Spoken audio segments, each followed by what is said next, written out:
at you. And the world's alright with me. Oh, just one look at you. And I know it's gonna be a lovely, lovely day. Lovely day, lovely day, lovely day, lovely day, lovely day, lovely day, lovely day, lovely day, lovely day, lovely day, lovely day, lovely day, lovely day, lovely day. When the day that lies ahead of me seems impossible to face, when someone else instead of me always seems to know the way, then I look at you, and the world's alright with me. Oh, just one look at you, and I know it's gonna be a lovely, lovely day, lovely day, lovely day, lovely day, lovely day, lovely day, lovely day, lovely day, lovely day, lovely day, lovely day, lovely day, lovely day, lovely day. I love the energy. When the day that lies ahead of me seems impossible to face, when someone else instead of me always seems to know the way, then I look at you, and the world's alright with me. Oh, just one look at you, and I know it's gonna be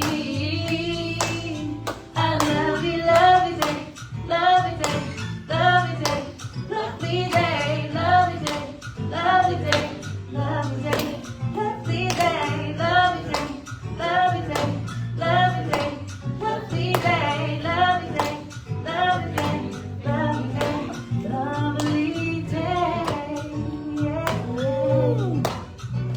Lovely day, yeah, lovely day, lovely day, lovely day, lovely day, lovely day, lovely day, lovely day, lovely day, lovely day,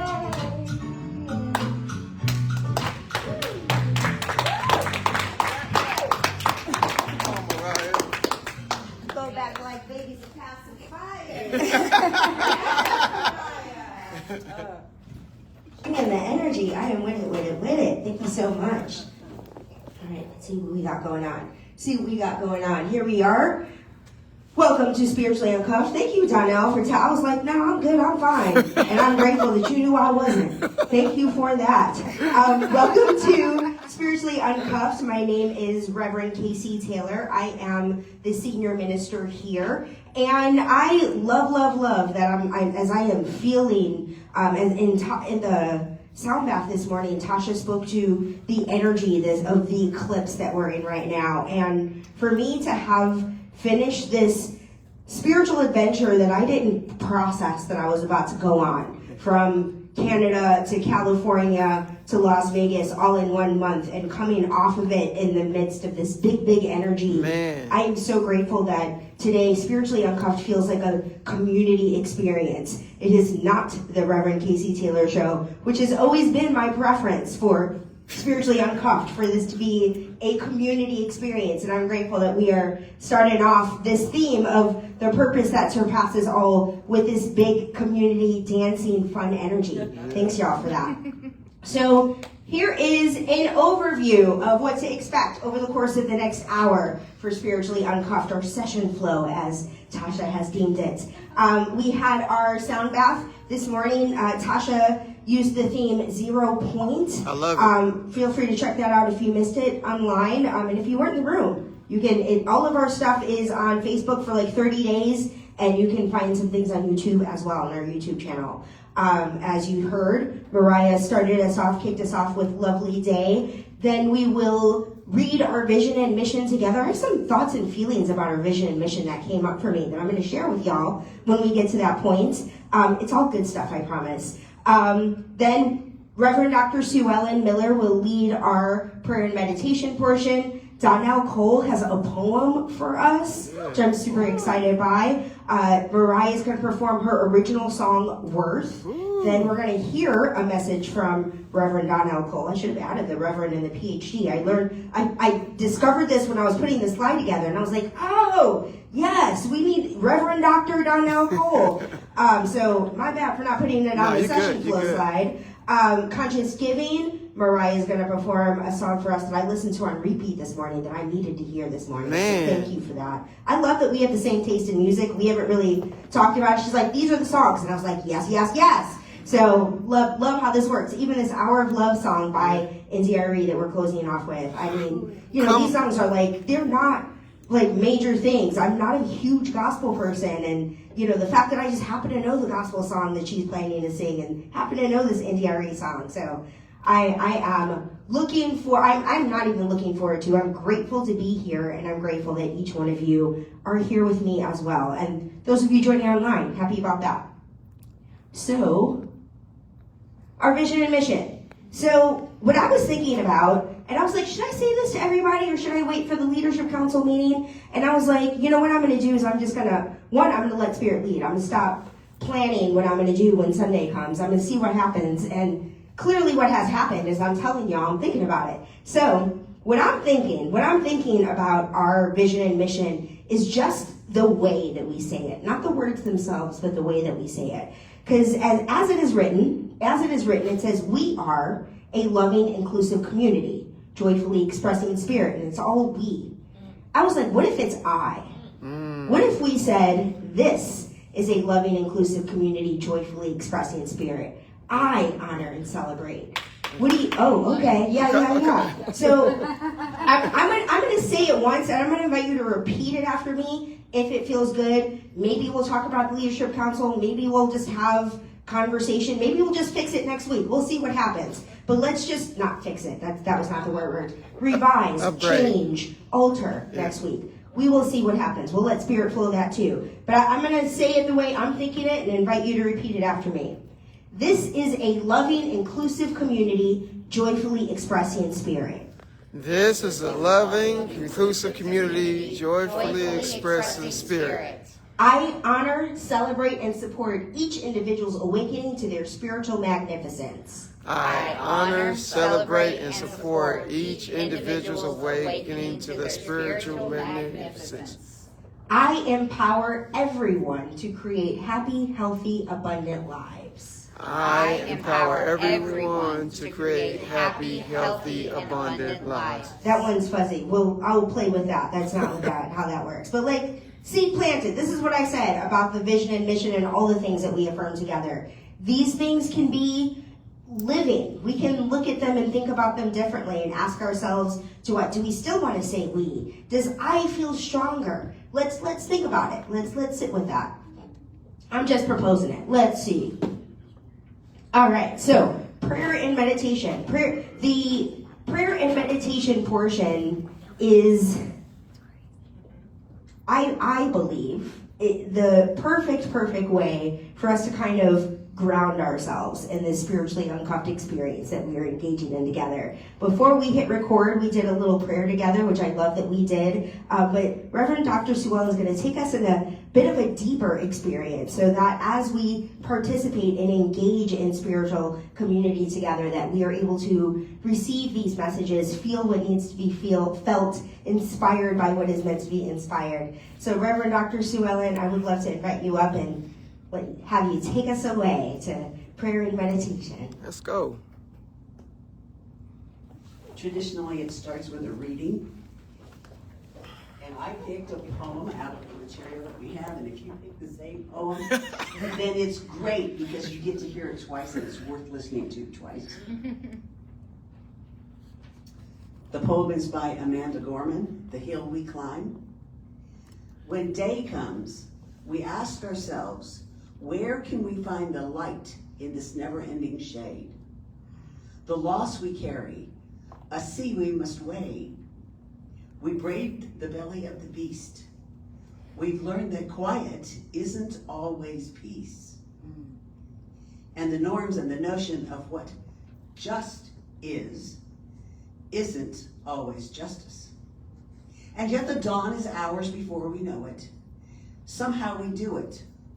Somehow we weathered and witnessed a nation that isn't broken, but simply unfinished. We, the successors of a country and a time where a skinny black girl descended from slaves and raised by a single mother can dream of becoming president, only to find herself reciting to one. And yes, we are far from polished, far from pristine, but that doesn't mean we are striving to form a union that is perfect. We are striving to forge our union with purpose, to compose a country committed to all cultures, colors, characters, and conditions of man. And so we lift our gaze not to what stands between us, but what stands before us. We close the divide because we know to put our future first, we must first put our differences aside. Let's go. We lay down our arms so we can reach out our arms to one another. We seek harm to none and harmony for all. Let the globe, if nothing else, say this is true. That even as we grieved, we grew. That even as we hurt, we hoped. That even as we tired, we tried. That we'll forever be tied together, victorious. Not because we will never again know defeat, but because we will never again sow division. Scripture tells us to envision that everyone shall sit under their own vine and fig tree, and no one shall make them afraid. If we're to live up to our own time, then victory won't lie in the blade, but in all the bridges we've made. That is the promise to Glade, the hill we climb, if only we dare. That's beautiful. That's beautiful. So now let's take a few minutes and take that thought of this world that she's talking about, where there aren't divisions, into meditation. So if you want to noodle, that would be awesome. If you don't, that's okay too. I'm okay with quiet. So we just are still and take a deep breath and allow our mind to encompass this space, this idea from this poem, that we are all one, that there are no divisions. We are not alike, and it doesn't matter.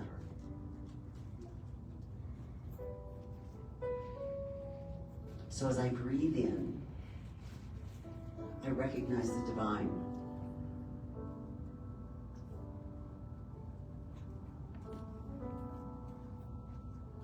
I allow that divine idea from Amanda Gorman's poem to fill my senses, to feel what it's like to be in this world where there are no divisions, where everyone helps everyone else.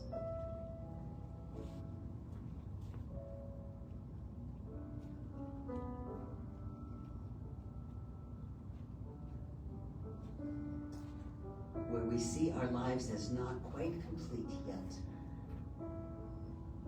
This country we're creating is unfinished. It's a work in process. And it is good.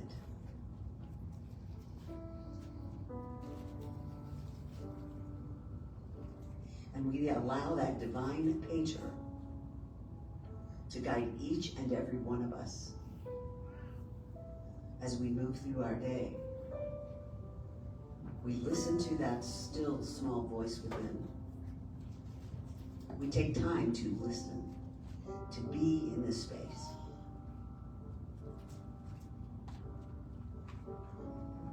And once we've heard that nudge or felt that nudge idea of what is ours to do, we move forward confidently to do that which is ours to do, letting others do what is theirs to do.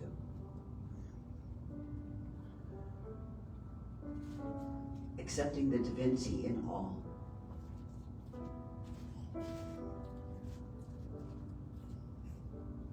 And allowing this idea of this world, this idea that Amanda Gorman has planted the seed that she has planted in my thoughts, in each of our thoughts here today, to strike deep within the soil of who we are and sprout and grow. And as we share kindness, as we share integrity, as we share that love that is God to everyone we come in contact with, it is well received. And with gratitude, I say thank you, God, for the ability to express God's divinity in all that I do. And so I give thanks for this time that we've shared together, for these moments of deep contemplation, as I release this prayer into the law that just says yes. And we affirm it together by saying, and so it is. Let's go. Amen. I swear that was good. That was really good. Thank you. So I'd like for babies and children in the room, I'd like to be very clear that what it means for us to be uncuffed is they get to be free. Whatever is most comfortable for y'all do y'all. But we've got blankets over here. If there's running around, if they are breaking things, it's fine. It's fine. We'll figure it out. So I just want each of you to feel empowered to get what you need from this experience. And I would love to invite Donelle Cole to share his poetry with us. Hey, what's up, y'all? Y'all ready for a poem? Yeah, it's not the same poem. This is actually a poem I wrote. Okay, good. Yeah, man, it's not. But that was a beautiful poem and right on time. Especially as we talk about transcendent purpose. This poem is called We Chose You. I don't know if y'all know Les Brown or Dr. Miles Monroe, but they used to have this quote that I really loved, or this speech they would give, and it was about the wealthiest place in the world. And what they would say is that if you ever went and looked for the wealthiest place in the world, it's not the mines where they hold diamonds at. He said it's not the vaults where they hold money at. He said it's not even the oil reserves where they have oil at. But he said if you search the wealthiest place in the world, it's the cemetery. For he said if you go to the cemetery, there you'll find dreams that were never used. And so when I heard that poem, when I heard that, it hit me deeply, because I thought, man, how awesome that we get gifts and talents that choose people. But what about life from their perspective of never being used? Especially as we talk about this theme of transcendent purpose and the message of the purpose that surpasses it all. So are y'all ready? Yes. All right. So it goes like this. I sent you message after message. You still didn't respond though. I figured you were busy giving lectures, using wise quotes of all the times you failed. There was a story that was told of a group of talents looking for someone they could behold. The person that they chose was charismatic and ambitious, tall in stature, rich in beauty, but inside he lacked a vision. Still, the talents were committed. They decided to stay, hoping the time will come around that he'd be ready to create. Seldom chances came by. The talents began to talk when a mentor saw the guy to tell him just what he thought. He asked, "What do you want from life?" He never pondered the question. The talents got excited. The mentor made an impression. He said, "You were made for greatness. You have talents and you're gifted. Though you've had a rough past, every challenge is a privilege. Deep inside you, there's a passion. If you can fathom what we're building, God has given you a purpose. Build a pathway to your vision." The talents felt ignited as the man started to think of all the failures over successes he'd achieved. He started to lose focus on the things that he believed. The talents tried to remind him to reinforce his self-belief. Well, soon enough the problems died. No promises he made because he never took the time to chase the dreams that he conveyed. But the talents didn't leave. They decided they would stay as they talked among themselves from deep inside the grave, saying, we chose you. That's it. Woo!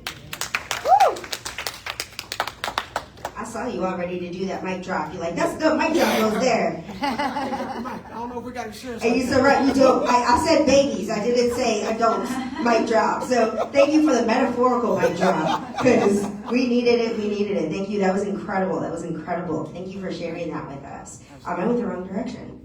That's why I just not say what I wanted to. Wait. Too many. Here we are in the right spot. So as I mentioned at the top, Mariah is going to share this song that she wrote herself. Let's go. So no, we got all kinds of original performances going on today. I'm with it. Thank you.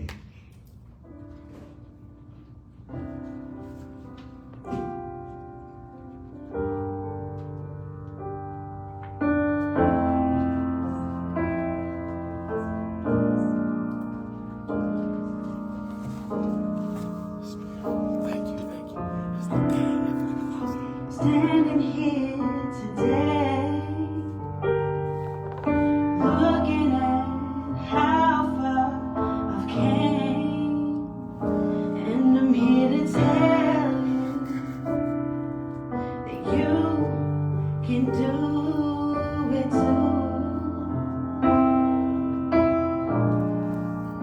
Don't let nobody tell you you're not enough. 'Cause their own insecurities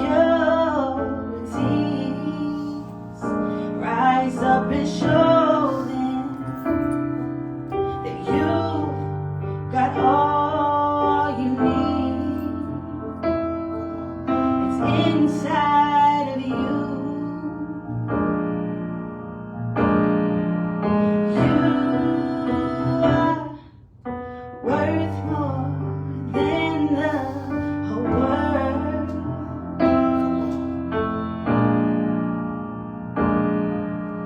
You are worth more than diamonds and pearls.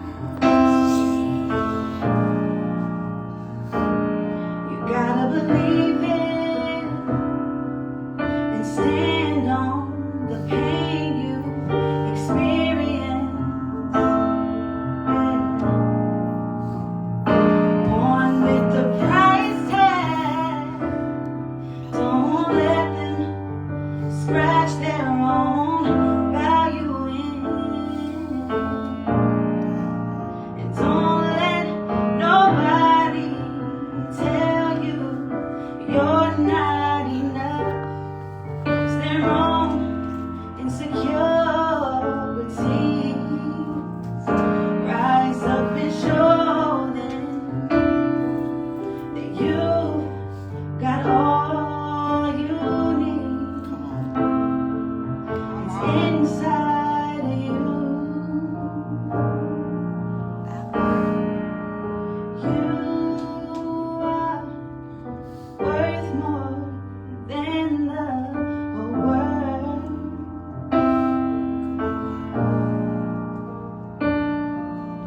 You are worth more than diamonds and pearls. And don't let nobody tell you you're not enough. 'Cause their own insecurities rise up and show them you got all you need. It's inside of you. Oh, man. Come on. Come on, Mariah. Oh, my God. Oh, my God. Oh, my God. Everybody out there hugging me during that Yeah, time. I'm bro. with You're- it. Yes, yeah. yes. Feel the Thank feel. you so much, Mariah. Thank you Feel for the blessing us with that performance. Your original tune. So Donelle, I'm going to be like clicking your sides for you. Let's welcome for the very first time as our spiritually uncuffed United Life Center for Spiritual Living speaker, Reverend Dr. Donelle Cole.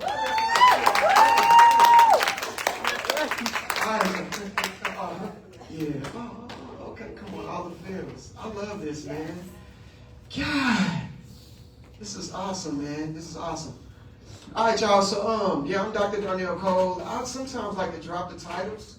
Sometimes with the whole doctor and reverend, it just means that I filled out a long dissertation, which was a lot of work.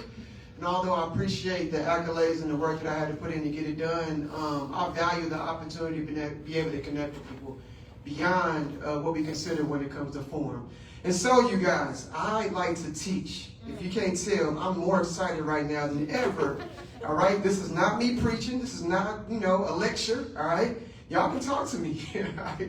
So we're going to have fun. But this was really, really important to me. And I'm honored because I get to talk about the purpose that surpasses it all. And if y'all have been looking throughout this week, it's been a lot going on in the world. Not even this week, this month, right? And I thought how much of an honor it is that with all the chaos going on in the world, we're talking about transcendent purpose. Now, when you hear the word transcendent purpose, what do y'all think about? Give me like one word. When you hear transcendent purpose. Hope. Hope. Love. Love. What do you think? Rising above. I think the same. I think next level, right? I think beyond the surface. I think about stepping into your purpose. But if you was to look at the world right now, this does not reflect much of that. In fact, if you was to look at the world, you wouldn't think that they would be living the purpose that surpasses it all. If you was to look at the world, you'd probably think that you would see quiet desperation. You would see hopelessness. You would see people that feel lost right now. Like, raise your hand if you've ever felt like that before. Raise your hand if you felt like that this week. Like, raise your hand if you felt like that today. We're just being honest, right? Because if you're not honest with yourself, how could you really do something about it, right? And so as I thought about that, that's even me. I felt like that. And I thought, God, how much of a blessing it can be for you to give us what will help us truly align with what we're called to do. When we don't have that, people feel sick. People have chronic illness. People get caught up in chaos when they're destroying lives. Ultimately, when people don't feel like they have the purpose that surpasses it all, they don't want to be here. And I've felt that before. I've woken up one day and it's like, I don't even want to be here on the planet. You know what I'm saying? It's like being trapped in an abyss. And if you was to look at the world, we have the opportunity to do something about that. And so with this, as I explored this with Ernest Holmes this week, I thought, what is the purpose that surpasses it all?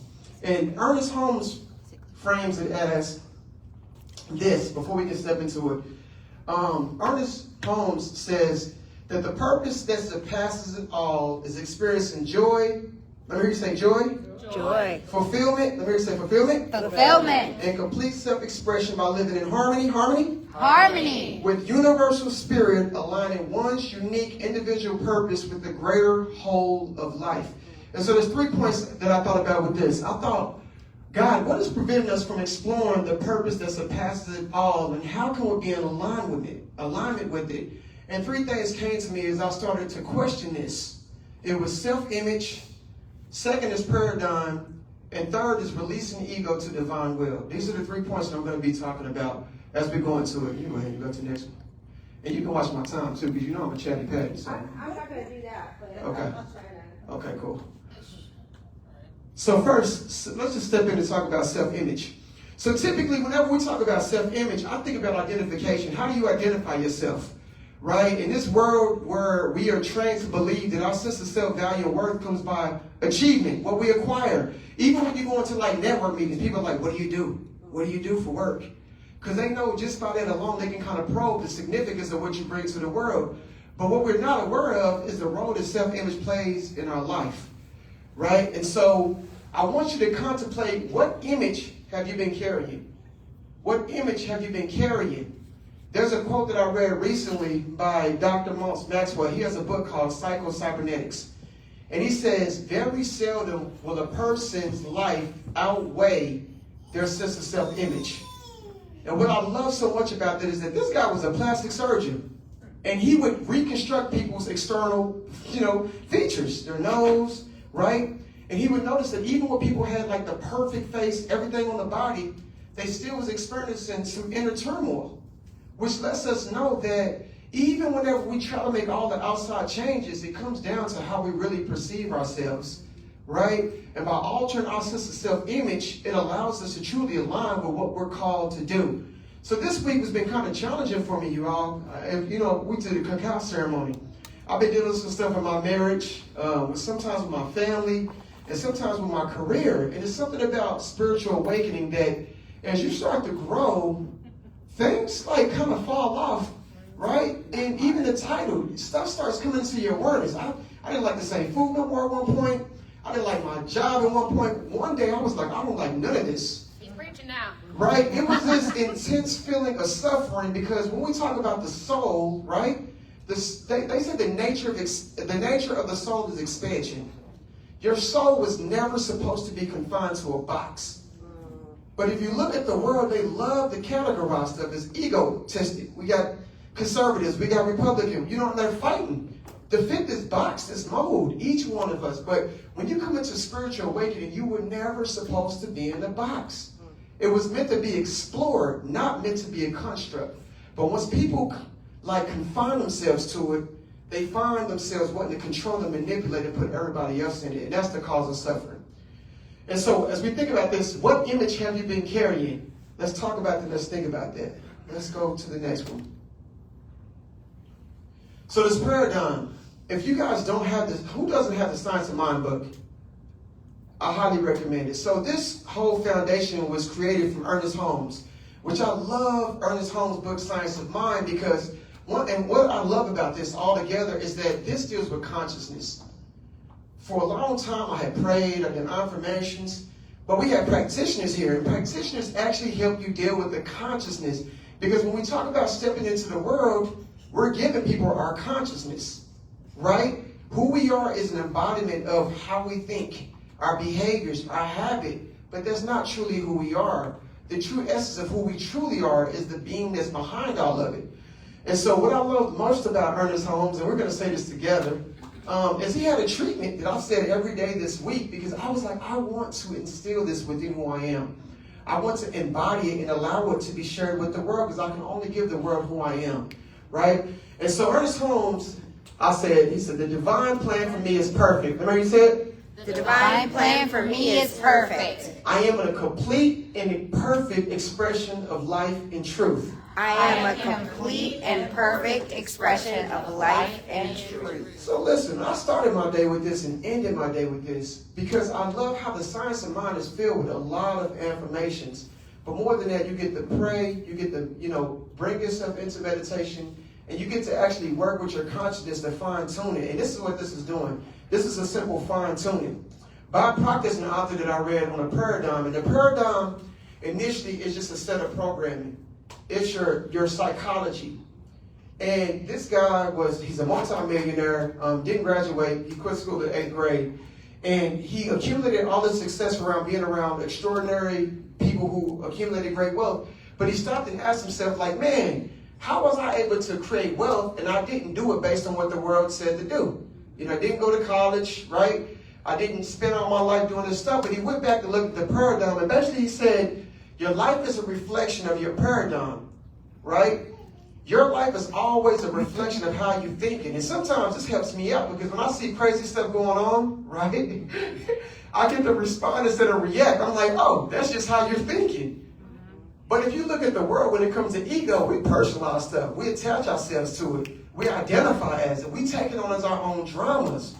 And then when we do that, we get to participate in a movie. But we're not even the leading stars. Which means you get to let somebody else dictate your fate because you already let them dictate your identity. Right? And so I really, really love this. And it goes back to the healing treatment. By focusing on the tools that Ernest Holmes gives us, we are able to evolve our programming. We're able to evolve our paradigm. And if you ask me, that's really what the Spirit is here to do. The Spirit is here to evolve us. The more that we try to cling on to the attachments, the worse it gets. Y'all know what it reminds me of real quick? Y'all ever seen that show Hoarders? That was my mom. Y'all know why hoarders is so terrible? Because people are stuck inside a house with all of these attachments that they've identified as who they are. And spirit is like, I can't even take you to where I want to take you. Because you won't let it go. You got a bathroom, plumbing ain't working. You got rodents crawling all over the house. You got sewage. The house is a mess. And I can't fix it because you've identified it as who you are. All right, let's carry on. That's my rant. Next one. Releasing ego to divine will. And so, just quick, I'll give y'all a series. So about 4 years ago, I started this business, incredible business. I was happy. I was like, I'm supposed to retire my family off this, right?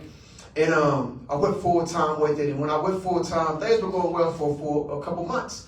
And then all of a sudden, things started to crumble, crash, ran through all our savings. Credit card debt was beyond what I thought would even happen. I was embarrassed. And the same office that I brought my family and my girls in, I had to close down. I went through like this really deep depression where I couldn't get out of bed for weeks. Weeks turned into months, and man, it was a troubling place to be in. And one day my wife came in and said, how long are you going to be in this condition?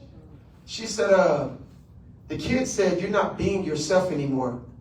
And I was like, well, if I'm not being who the kids see me, then who am I? And it kind of opened up this journey of self-exploration for me, right? But I had flashed back a few months before, this guy that I had a meeting with, that I was going to do this financial, plan for, a multi-millionaire, very wealthy guy. He said, hey man, if you was to die today, what would be your biggest regret? I said, man, I feel like God is really tugging at my heart to work on this book. He said, you need to go do that. I was like, I got it. But I just brushed him off. And I kept going because I'm like, I got to pay bills. I got this stuff I got to do, bro. I'm not worried about that right now, And things started to shut down. And it was embarrassing to me, man. It was embarrassing. And, eventually I worked on the book because there was nothing else I could do. Everything is shut down. So I wrote this book, and it ended up being a great start of what you guys see here today with the lectures, with studying metaphysics and stuff like that. But one day I got a call from a friend. And he said, hey, there's this family that's they need food. They said, do you know where you can get food from a pantry? I said, absolutely. I got 3 friends that got pantries. So I went to talk to these friends. I went and picked up the food. And I said, hey, instead of giving y'all the food, why don't you just tell me, where does she live? I put the address in, and it was 5 minutes from where the pantry was. So I said, shoot, I'll just drop it off. So I took the food over to the family, knocked on the door. This girl was in tears. So I gave her the food. I gave her grandma the food. And she said, hold on one second. And her daughter came, and her daughter started crying. Her daughter said, oh, my God, I never thought I would meet you. I said, what do you mean?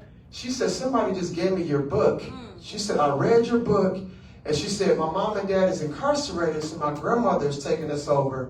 And it's been really hard for our family. But she said, I dropped out of school, but I'm going to get my GED. Because I got your book and I heard your story, and I thought, well, if you can do it, maybe I can live beyond the circumstances of my environment. I don't have to identify with what I've known my whole life, right? And so I was so thrilled. I like the bubble. I was so thrilled about that because I thought, God, how often do we have our own plans, right? It says that as man made plans in his heart, God establishes his steps. And for me, I thought, what better way to serve when we talk about the purpose that surpasses it all, to really live a soulful impact that's beyond the surface. But sometimes we can't do it if we're still stuck inside the ego, the personas, the patterns, the customs of the world that we frame and identify as that we think of who we are. And so I believe a lot of people have said this in their own way. Spirit says separation is an illusion. In the mind of God, there is no I or me. There's only we and us. And we know that separation is illusion because we know that mass and matter is the energy that makes up all the civilization. That's really makes up us, right? Jesus said it like this, I and the Father are one. I would say I and the Father and Mother, all right? So I don't make nobody mad. But I and the Father are one. Jesus had this sense of cosmic consciousness where he walked in the universality of who he was and presented that to the world. There's a certain reference and esteem that you have when you can walk in the power and authority of who you call to become. So, that's my 3 points. Let's go to the next one. And so, one thing I love about this that Ernest Holmes said to bring this all home, He says the mystics have all been saying the same thing. The human experience is the soul's journey back to its heavenly home, the God mind within, the realization of oneness with God, right? And I think about the soul's journey. What if it was never about us taking on personalities, roles, or constructs, but instead, it was really about us going through the human experience to come back to the true reality of who we are, the God mind within. Once we think about that, then we can realize, like, no matter where you are in life, you're exactly where you're supposed to be, and that's okay. But as long as you allow your ego to rule the way you think, you will always be tied to the past, which you can do nothing about, right? How reassuring it is. Jesus said the truth will set you free. What if the truth is that you're already God? You're already a physical manifestation in God's, right, in your limited individual form, right? Just playing out the experience of God. And so when I think about that, for this last wrap it up, I think about some ancient teachings. You know, I just forgot, because y'all know namaste means the divine in me sees the divine in you? Okay. Why didn't y'all tell me that then? Huh? Y'all could have said that to me. I was breathing. I've been saying namaste. I didn't know what that means. You didn't ask. I just did. See, Basil? God. This is my first time. You see how Basil's talking to me? But namaste means the divine in me sees the divine in you. And if I could change one thing, maybe in the leadership, I think that when we come in, we should greet each other as such. How much of a blessing would it be if somebody looked at you and saw the God in you, right? Instead of the mistakes that you made. Seeing the God in you versus the addiction that you may have. See the God in you versus some of the personal battles that you take on, right? And what if we give ourselves the freedom to not have to define that or frame the context of who we believe ourselves to be? We'd be in a whole different world, right? All right, so that's my 3 points, y'all. Is that good?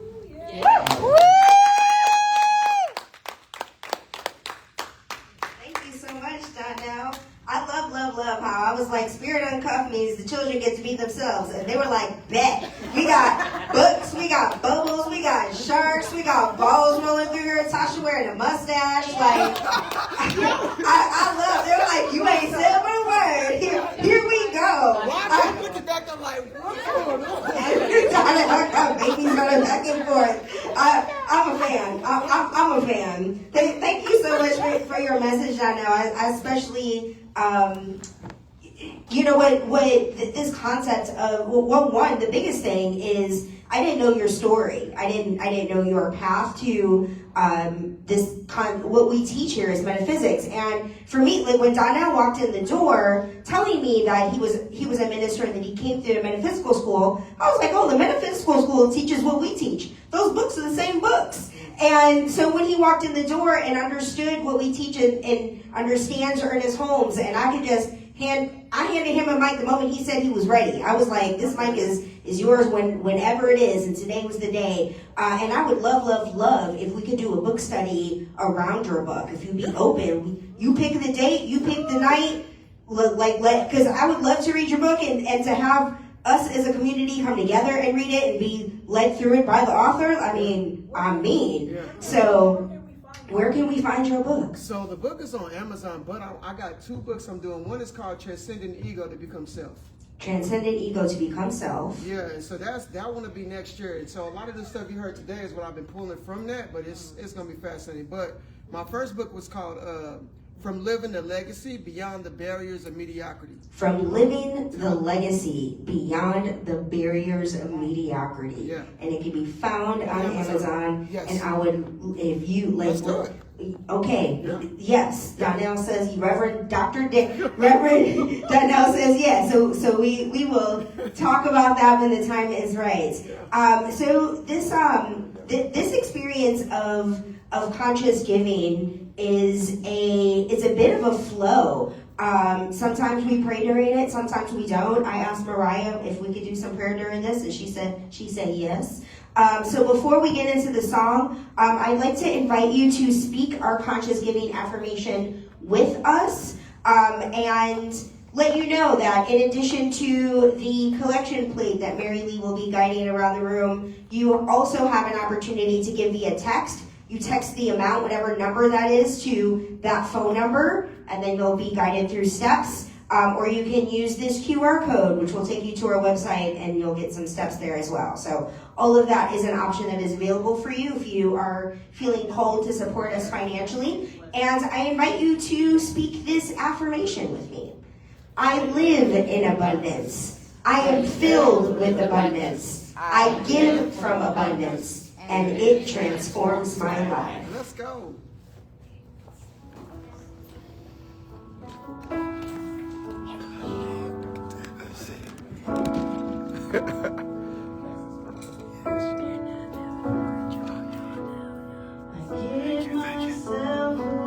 Yes.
Of exchange of energy.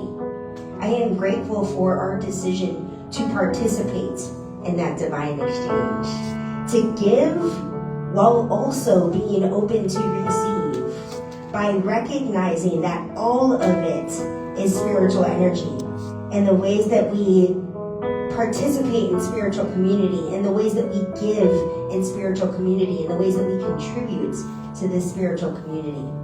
I am grateful to trust and know that the Leadership Council serves as responsible stewards of this financial energy.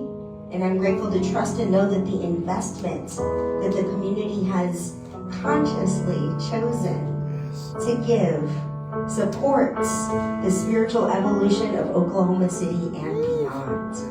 And in gratitude, I invite us all to affirm this truth however we feel most comfortable closing prayer. I choose to close by saying, and so it is.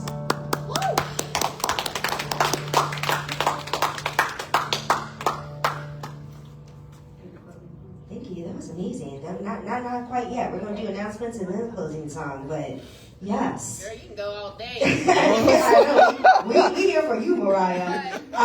So on Thursdays, my cousin and I host What's Up and Why. Last week, I did not mention that Tasha was filling in for me as host of What's Up and Why. I have no idea. Tasha's like, so what is happening on Wednesday? And I was like, oh, yes. So Tasha filled in as host last week, and all this stuff is on the New Thought Media Network and also on the What's Up and Why YouTube channel. Either one of those Feel free to check it out and watch it and add your comments and your thoughts and your love and your energy. Our drag show, come out wherever you are, is occurring on Saturday, October 11th, from 8 to 10 p.m. Doors open up at 7, and we'll have some vegan and non-vegan hot dogs, chips, and drinks for sale. Witch Fest is coming up. The reason I put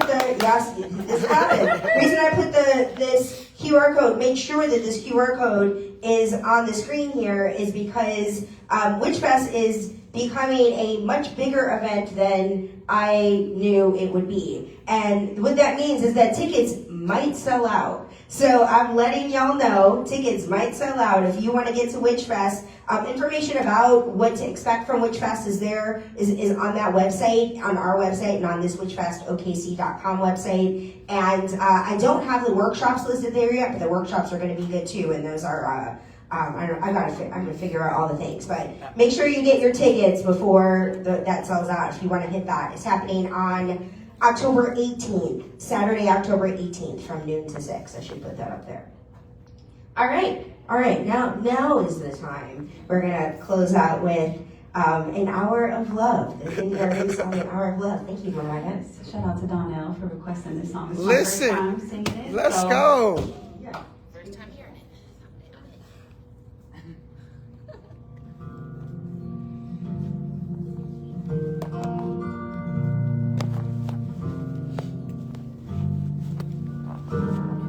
If you wanna know real feelings, take the time for healing. Dang. Moment God. in the morning for prayer.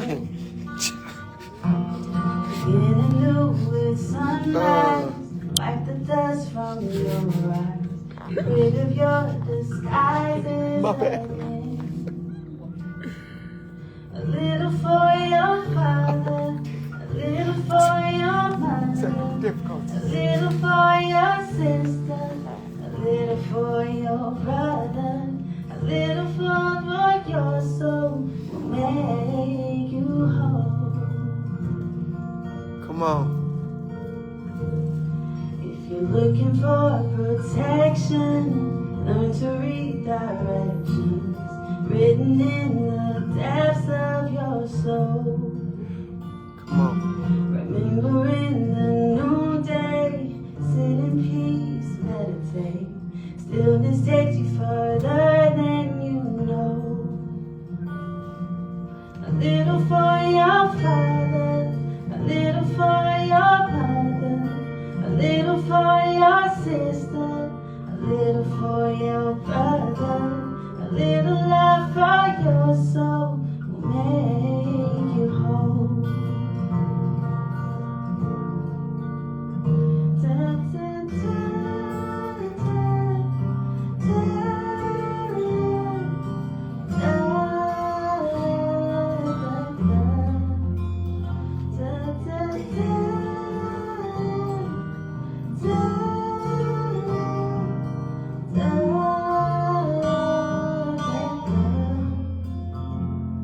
If you wanna walk in power, dedicate an hour for the shower of love. Do it in the evening, you will be receiving the peace that you've been leaving behind. A little for your father, a little for your mother, a little for your sister, a little for your brother, a little love for your soul will make you whole. Make you whole. Be rid of your disguises again. Be rid of your disguises again. Be rid of your disguises again. Be rid of your disguises again. Let's go.